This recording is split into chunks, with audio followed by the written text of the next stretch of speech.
खुलुमबाय बड'लेण्ड इंखं टेलिभिजन स्टुडिय'आव आं ललिता गयारी दिनै मोनाबिलिनि गाहाय रादाबफोराव दं। रन्जन दैमारिया गुबुन मोनसे केसनिफ्राय उदां जाबाय। बिटिसि खुंथाया BRLF जों MOU साइन खालामदों। दैबानाजों भुगिनांना रैखाथि बादायाव थानाय मोनफ्रोमबो नखरनो सोरखारा 3,800 रां होगोन। कक्राझार सोरखारि B.Ed फरायसालिमानि सनाथि मायथाइ फोरबो फालिथायखौ बेखेवबाय। दिनैनिफ्राय जागायबाय गोथार अमरनाथ जात्रा। गसाइगावआव दैयाव गबनानै सासे सुबुङा गोमानानै दं। दानिया फैदो आबुं रादाबाव।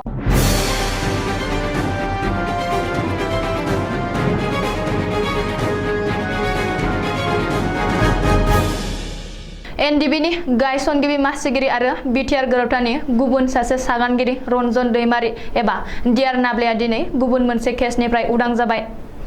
थादा बिजिरसालिया दिनै रन्जन दैमारिखौ गुबुन मोनसे केसनिफ्राय उदां खालामबाय। 1992 मायथाइनि मोनसे बुथारनाय केसनिफ्राय उदां जाबाय रन्जन दैमारिया।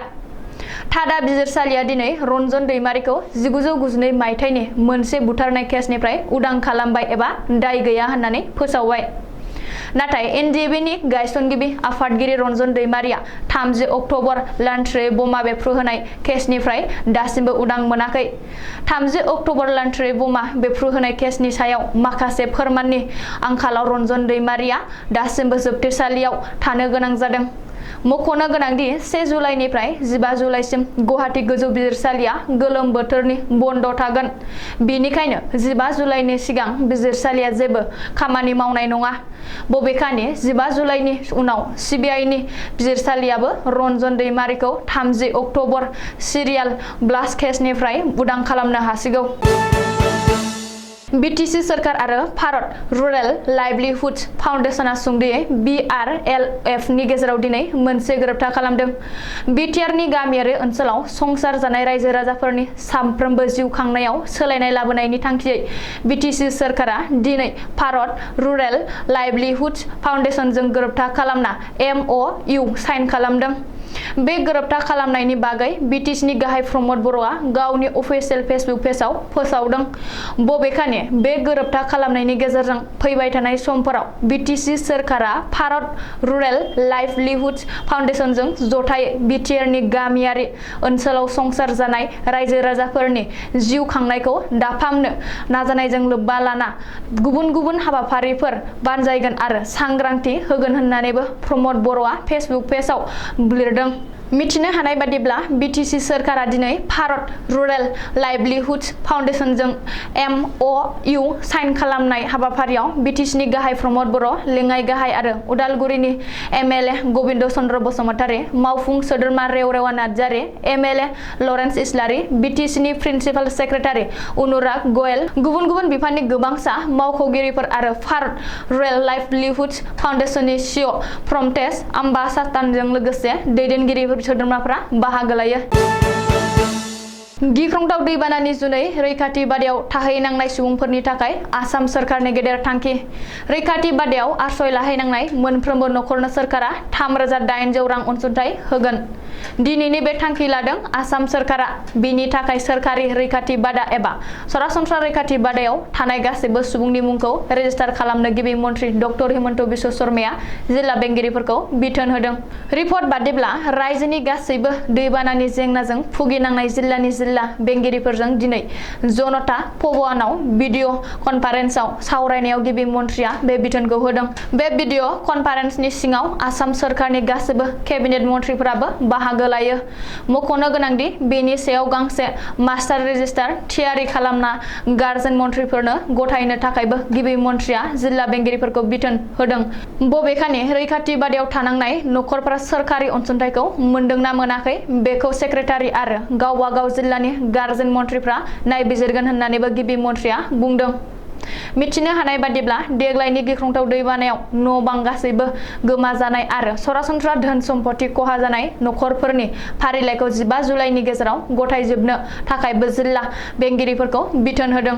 15 जुलाइनि गेजेराव गासैबो खहा जानायफोरनि फारिलाइखौ थियारि खालामनायनि उनाव फैगौ 15 आगस्तनि गेजेरावनो गासैबो रोखोमनि खहा सुफुंनायफोरखौ रायजो सोरखारा होनो लाहार फाहार खालामदों। क'क्राझार नोगोरनि थेङापारायाव थानाय बीएड फरायसालिमानि सनाथि मायथाइ फोरबो फालिथायखौ दिनै बेखेवबाय।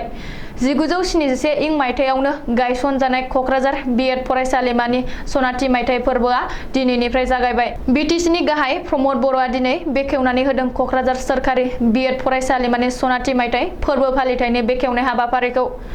बे हाबाफारियाव माननि आलासि महरै बाहागो लायो फारियै बीटीसीनि लेङाइ गाहाय आरो उदालगुरिनि एमएलए गबिन्द चन्द्र बसुमतारी, इएम रेवरेवा नार्जारी, जायगानि एमएलए लरेन्स इस्लारी, बीटीसीनि सोलोंथाइ बिफाननि डाइरेक्टर जगदीश प्रसाद ब्रह्म, क'क्राझार सोरखारि बीएच फरायसालिमानि गोरायुं डक्टर गपाल कृष्ण पार्टी, क'क्राझार बीएच फरायसालिमानि बिबुंगोरा फरायसाफोर आरो बारग'लांनाय फरायसाफोरा बाहागो लायो। मख'नो गोनांदि सनाथि मायथाइ फोरबो फालिथाय हाबाफारि बेखेवनाय बिबुंथियाव बीटीसीनि गाहाय प्रमद बर'आ बुङो दि क'क्राझार बीएड फरायसालिमाया बयनिख्रुइबो गोजामसिन गोजौ सोलोंथायारि फसंथान। बे फसंथाननि जेंनाखौ बिटिआर सोरखारा सुफुंगोन आरो बीएड फरायसालिमानि जौगाथायारि खामानि मावगोन होननानैबो प्रमद बर'आ रोखा बुंथियो। खौरांगिरिनि सिगाङाव क'क्राझार बीएड फरायसालिमानि आथिखालनि गोरायुं डक्टर गपाल कृष्ण पार्टीआ फोरमायथिनाय बादिब्ला दिनैनिफ्राय जागायजेननाय क'क्राझार सोरखारि बीएड फरायसालिमानि सनाथि मायथाइ फोरबो फालिथायखौ फैगौ नबेम्बर दानसिम गुबुन गुबुन मेहेरगोनां हाबाफारिजों सोलिगोन। दिनैनिफ्राय जागायबाय गोथार अमरनाथ जाग्रा नुवान बेस केम्पनिफ्राय दिनै जागायबाय गोथार अमरनाथ जात्रा। फैगौ 11 आगस्ट खालि थुंगेगोन अमरनाथ जात्राया। मिथिनो हानाय बादिब्ला 2750 तीर्थ दावबायारिफोरा दिनै खोला काश्मीरनि हिमालय हाजोआव थानाय अमरनाथ थानसालिसिम रावना होबाय। कमिसनार पीयूष सिंलाया अनन्तनाग जिल्लानि पहलागामनिफ्राय गोथां फिरफिला जांख्रिखांनानै तीर्थ दावबायारिफोरनि जात्राखौ बेखेवना होदों। बेजों लोगोसेनो 43 साननि थाखाय अमरनाथ जात्रानि गासैबो सिबियारिफोरनो गाहामै गाहाम बारलांनो हानायनि थाखाय नांगौ जानाय गासैबो राहाफोरखौ खालामनाय जादों होननानै फोरमायदों। मख'नो गोनांदि 3 बोसोरनि उनाव देग्लाय गोथार अमरनाथ जात्रा खुंदों। बेनिखायनो देग्लायनि अमरनाथ जात्रायाव दावबायारिफोरनि बिबाङाबो बांसिनो हागौ होननानै सानना लादों। बबेखानि देग्लाय अमरनाथ थानसालिखौ अनलाइननि जोहै दर्शन खालामनायनि राहाबो खालामदों होननानै मिथिनो हादों। गसाइगावआव खुरसा खाथिनि गरुफेला दैयाव गबोनानै सासे सुबुङा गोमानानै दं। गरुफेला दैयाव गबोनानै गोमानाय सुबुंखौ गसाइगाव कमलसिं गामिनि थागिरि 52 बोसोर बैसोनि जवाहरलाल ब्रह्म होननानै सिनायथिनो हादों। दैमाखौ सानस्रिना बारनो नाजानाय समावनो बे दुखुनांथाव जाथाया जादों। मिथिनो हानाय बादिब्ला जवाहरलाल ब्रह्मआ मैया बेलासियाव गरुफेला दैमाखौ सानस्रिनानै बारनो नाजादोंमोन, नाथाय बै समनिफ्रायनो दैयाव गबोनानै गोमानानै दं।